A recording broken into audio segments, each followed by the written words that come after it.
আমরা ঠিক জানি না কত কত ছাত্রছাত্রী শহীদ হয়েছে। তাদের বিদেয়ী আত্মার প্রতি শ্রদ্ধা জানাচ্ছি। They were asset not only of Bangladesh, they were asset of the world. The young generation is asset of the world.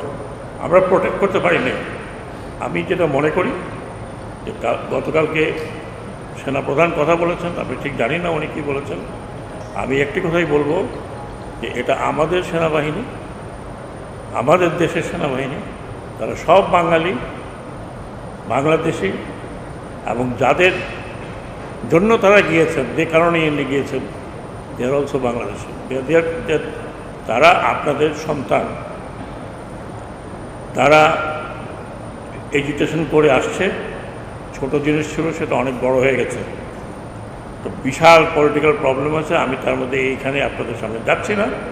আমি শুধু এটুকুই বলবো, আমি রিকোয়েস্ট করব যে আমার ব্রাদার অফিসার যারা সার্ভিসে আছেন এবং সেনাবাহিনীতে যারা সদস্য আছেন, তারা প্রথমে চিন্তা করবেন যে দে আর বাংলাদেশি, এবং তাদের দায়িত্ব হচ্ছে এই সেনাবাহিনীকে রক্ষা করা, কোনো ব্যক্তিগত স্বার্থের মতো যাবেন না। এই সেনাবাহিনী অন্য সেনাবাহিনীর মতো নয়।